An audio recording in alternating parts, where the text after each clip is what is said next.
जानते हैं कि कोरोना के चलते हुए हम स्कूल नहीं जा सकते हैं और हम किसी न किसी तरह से अपनी पढ़ाई जारी रख रहे हैं। इसी से आगे बढ़ते हुए मैं आपको आज वर्ण विचार और वर्ण विन्यास पाठ में पढ़ाने जा रही हूँ। जैसा कि हम जानते हैं कि वर्ण विचार क्या होता है, हम पहले भी पढ़ चुके हैं वर्ण विचार क्या होता है। वर्ण भाषा की सबसे छोटी इकाई जिसके और टुकड़े नहीं हो सकते उसे वर्ण कहते हैं। अब वर्ण को हम अक्षर भी कहते हैं। वर्ण के दो भाग होते हैं, स्वर और व्यंजन। स्वर आप पढ़ चुके हैं। संस्कृत में स्वर कितने हैं? संस्कृत में स्वर हैं 13।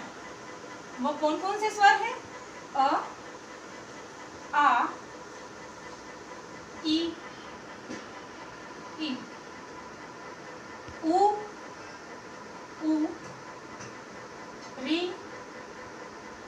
री, ये इसमें एक्स्ट्रा होता है संस्कृत में भी, एंड री।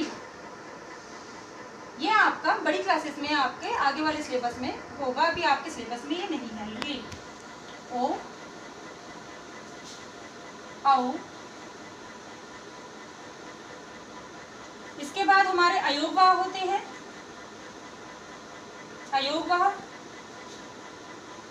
अयोगवाह में अनुस्वार आता है।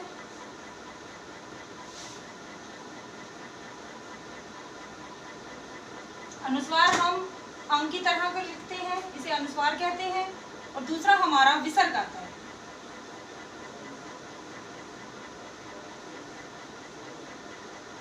ये हमारे हैं स्वर 13। ठीक है। व्यंजन हमारे 33 होते हैं।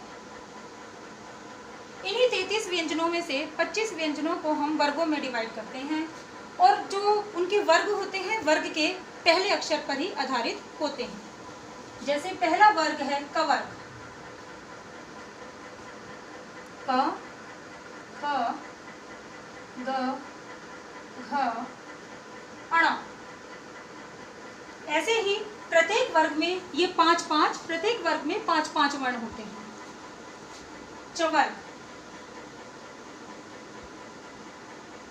च, छ, ज, झ, अण। टवर्ग, ट, ठ, ड, ढ, अण। तवर्ग, त, थ, द, ध, न। पवर्ग,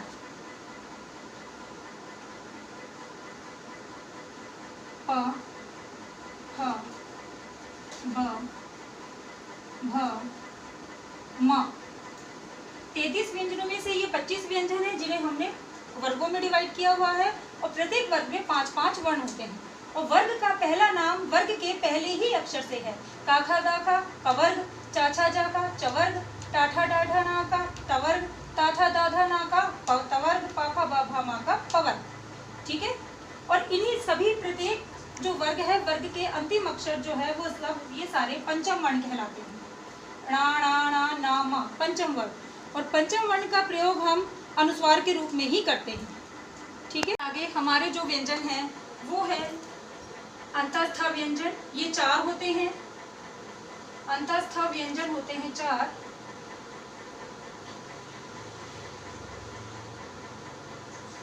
ये होते हैं हमारे य, र, ल, व।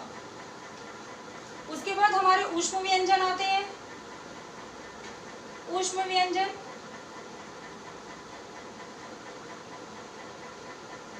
श, श, स, ह। उसके बाद हमारे संयुक्त व्यंजन आते हैं। वैसे तो संयुक्त व्यंजन बहुत सारे हैं लेकिन यहाँ पर मैं कुछ ही बता रही हूँ। श, इसमें हमारा 2 व्यंजन, संयुक्त व्यंजन कौन से होते हैं? जब 2 व्यंजन मिलकर एक नया व्यंजन बनाते हैं उसे संयुक्त व्यंजन कहते हैं। जैसे क्ष, इसमें का प्लस श है, त्र, त्र में हमारा त प्लस र है। ज्ञ, इसमें हमारा ज प्लस न्या है। और श्र, श प्लस र है। अब मैं आपको पढ़ाऊंगी वर्ण विन्यास। वर्ण विन्यास के दो भाग होते हैं। पहला होता है वर्ण संयोजन। वर्ण संयोजन,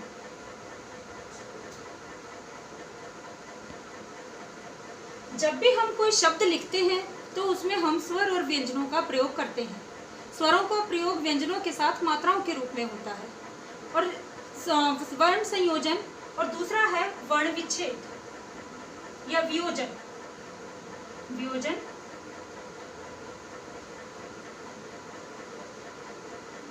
या विच्छेद, वर्ण विच्छेद।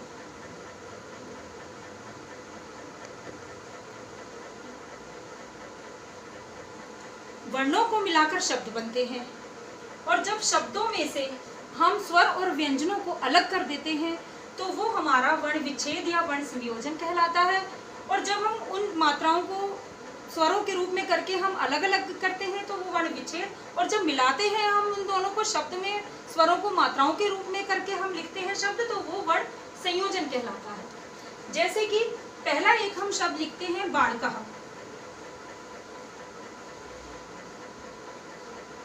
अब आप इसमें देखिए कि पहला अक्षर कौन सा है। पहला है हमारा बा। बा में क्या है हमारा, ब मिला हुआ है प्लस आ की मात्रा है आ। अब इससे हमारा स्वर अलग हो गया, तो हमारा यहाँ पे ये हलंत आ गया। हलंत का मतलब है कि उस व्यंजन में हमारे स्वर नहीं मिले हुए, उस व्यंजन में स्वर नहीं मिले हुए। दूसरा अक्षर है ला। ल, ल में किसकी आवाज आ रही है, अ की। कोई भी व्यंजन स्वर के बिना अधूरा होता है, और अधूरे के लिए हम हलंत लगाते हैं। संस्कृत में हलंत का और विसर्ग का बहुत ज्यादा प्रयोग होता है। और आखिरी अक्षर है क। क के बाद विसर्ग है अह। ये हमारा बालक का वर्ण विच्छेद हो गया।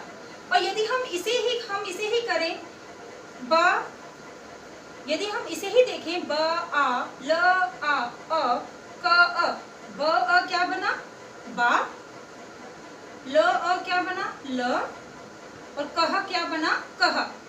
ये वर्ण विच्छेद हुआ और ये वर्ण संयोजन हुआ। अब इसमें आपको कुछ उदाहरण मैं बता रही हूँ। पहले वर्ण विच्छेद के उदाहरण बता रही हूँ मैं।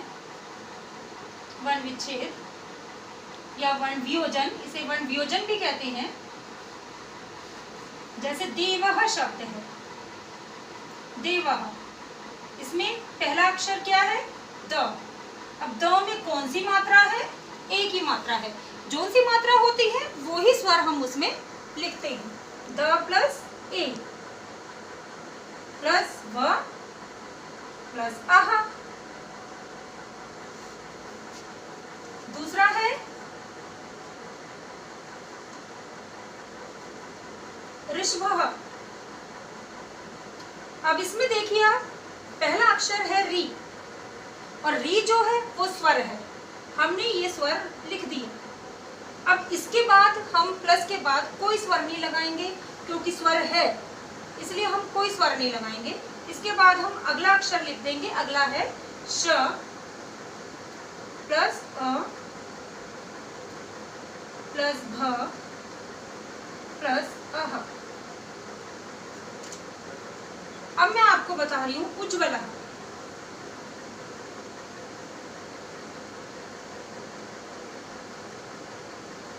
इसमें भी देखिए आप कि पहला अक्षर है क्या है, स्वर है। हमने उ लिख दिया। उसके बाद हमारा आधा जा है। उसके बाद हमारा आधा जा है, तो हम उसे हलंत में लगा देंगे। इसका मतलब है इनके साथ हमारा कोई स्वर नहीं है। आधा जा, फिर हमारा है ज प्लस व प्लस अ प्लस ल और प्लस अ। कृष्णः। अब हमें इसमें मात्रा देखनी है कि पहला अक्षर है क। क में कौन सी मात्रा है, ये है री की, री। इसी के लिए मैं आपको समझा रही हूँ। ये र कई तरह से होता है। र की हमारी मात्रा होती है, जैसे कर्म में आता है और ये जो नीचे होता है ये होता है क्री, ये री आता है इसमें, ठीक है। क्री प्लस श प्लस अ प्लस कह, कृष्ण। अगला है नक्षत्रम।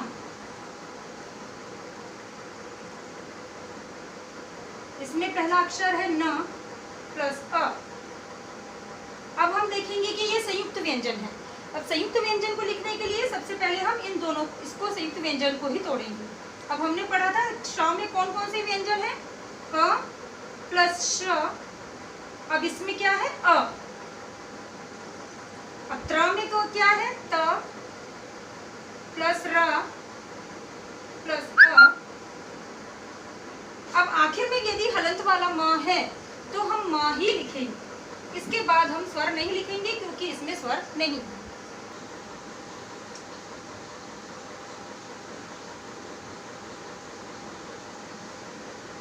वर्ण संयोजन जैसे ब आ ल अ क अ। अब इसमें हम पहला अक्षर लेंगे, उसके बाद हम स्वर देखेंगे कौन सा है, और जो स्वर होगा वही मात्रा हम वर्ण संयोजन में लगाएंगे। पहला अक्षर लिखा, इसमें कौन सी मात्रा है आ की, तो हमने आ लिखा। फिर ल अ यानी ल और क अह कह, बाल कह। अब शब्द देखिए ल ई ख अ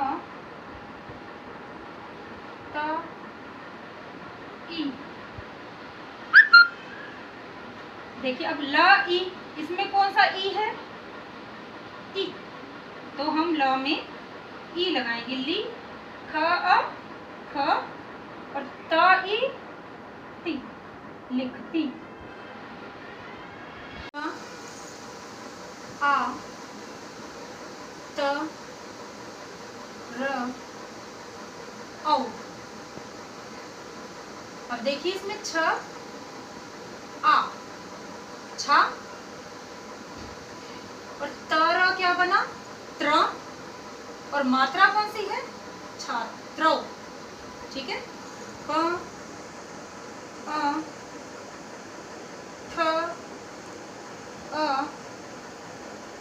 त ई, प अ प, ठ अ ठ, त ई ती, पठती।